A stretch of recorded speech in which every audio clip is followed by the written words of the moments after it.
Hi friends, welcome to my channel. ಇವತ್ತು ನಾವು ಈಸಿಯಾಗಿ ಮಟರ್ ಪಲಾವ್ ಅಥವಾ ಗ್ರೀನ್ ಪೀಸ್ ಪಲಾವ್ ರೆಸಿಪಿ ಯಾವ ರೀತಿ ಪ್ರಿಪೇರ್ ಮಾಡೋದು ಅಂತ ನೋಡೋಣ. ನಾನಿಲ್ಲಿ 1.5 ಗ್ಲಾಸ್ ರೈಸ್ ತಗೊಂಡು ವಾಶ್ ಮಾಡಿ ನೀರಲ್ಲಿ 20 ನಿಮಿಷ ನೆನೆ ಹಾಕೊಂಡಿದ್ದೀನಿ. ಒಂದು ಕುಕ್ಕರ್ ಬಿಸಿ ಮಾಡಿ ಅದಕ್ಕೆ 2 ಟೇಬಲ್ ಸ್ಪೂನ್ ಆಯಿಲ್ ಹಾಕೊಳ್ತಾ ಇದ್ದೀನಿ.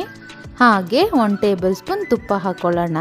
ಆಯಿಲ್ ಬಿಸಿ ಆದಮೇಲೆ 2 ತುಂಡು ಚಕ್ಕೆ, 4 ಲವಂಗ, 2 ಏಲಕ್ಕಿ, 7ರಿಂದ 8 ಗೋಡಂಬಿ ಹಾಕ್ಕೊಂಡು ಫ್ಲೇಮ್ನ ಲೋನಲ್ಲೇ ಇಟ್ಟು 10 ಸೆಕೆಂಡ್ ಫ್ರೈ ಮಾಡ್ಕೊಳ್ಳೋಣ. ಫ್ರೈ ಆಗಿದೆ. 10ರಿಂದ 15 ಒಣದ್ರಾಕ್ಷಿ ಹಾಕ್ಕೊಂಡು 10 ಸೆಕೆಂಡ್ ಫ್ರೈ ಮಾಡೋಣ. ಒಂದು ಮೀಡಿಯಂ ಸೈಜ್ ಈರುಳ್ಳಿ ಸ್ಲೈಸ್ ಮಾಡಿ ಹಾಕ್ಕೊಂಡು ಫ್ರೈ ಮಾಡೋಣ. ಇವಾಗ ಫ್ಲೇಮ್ನ ಲೋನಿಂದ ಮೀಡಿಯಂನಲ್ಲಿ ಇಟ್ಕೊಳ್ಳಿ.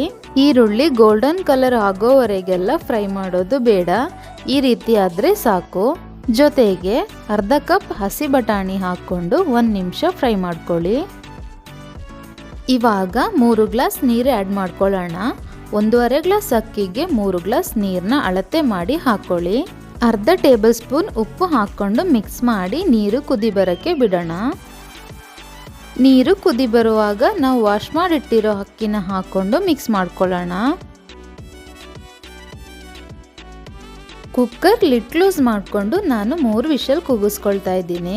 ನೀವು ನಿಮ್ಮ ಕುಕ್ಕರಲ್ಲಿ ಎಷ್ಟು ವಿಷಲ್ಗೆ ರೈಸ್ ಕುಕ್ ಆಗುತ್ತೋ ಅಷ್ಟು ವಿಷಲ್ ಕೂಗಿಸ್ಕೊಳ್ಳಿ. ವಿಷಲ್ ಆಗಿದೆ. ಪ್ರೆಷರ್ ಎಲ್ಲ ಹೋದ್ಮೇಲೆ ನಾನು ಕುಕ್ಕರ್ ಲಿಡ್ ಓಪನ್ ಮಾಡ್ಕೊಳ್ತಾ ಇದ್ದೀನಿ. ರೈಸ್ನ ಕುಕ್ಕರ್ನಲ್ಲೇ ಇಟ್ಟು ಮಿಕ್ಸ್ ಮಾಡ್ಕೊಳ್ಳೋಕ್ಕೆ ಹೋಗಬೇಡಿ. ಬೇರೆ ಒಂದು ಪಾತ್ರೆಗೆ ಹಾಕ್ಕೊಂಡು ಈ ರೀತಿ ಮಿಕ್ಸ್ ಮಾಡ್ಕೊಳ್ಳಿ. ಆಗ ರೈಸ್ ಪರ್ಫೆಕ್ಟ್ ಆಗಿ ಇರುತ್ತೆ. ಫ್ರೆಂಡ್ಸ್, ನೋಡಿದ್ರಲ್ಲ ಈಸಿಯಾಗಿ ಗ್ರೀನ್ ಪೀಸ್ ಪಲಾವ್ ಯಾವ ರೀತಿ ಮಾಡೋದು ಅಂತ. ಈ ರೆಸಿಪಿನ ಮಾರ್ನಿಂಗ್ ಬ್ರೇಕ್ಫಾಸ್ಟ್, ಲಂಚ್, ಡಿನ್ನರ್ ಯಾವ ಟೈಮ್ನಲ್ಲಿ ಬೇಕಾದರೂ ಮಾಡ್ಕೊಳ್ಬೋದು. ಈ ರೆಸಿಪಿನ ನೀವು ಒಂದ್ಸಲ ಟ್ರೈ ಮಾಡಿ ನೋಡಿ. ನಮ್ಮ ವಿಡಿಯೋ ಇಷ್ಟ ಆಗಿದ್ರೆ ಒಂದು ಲೈಕ್ ಕೊಡಿ. ಹಾಗೆ ಸಬ್ಸ್ಕ್ರೈಬ್ ಮಾಡಿಕೊಂಡು ನಮ್ಮ ಚಾನಲ್ಗೆ ಸಪೋರ್ಟ್ ಮಾಡಿ. Thank you.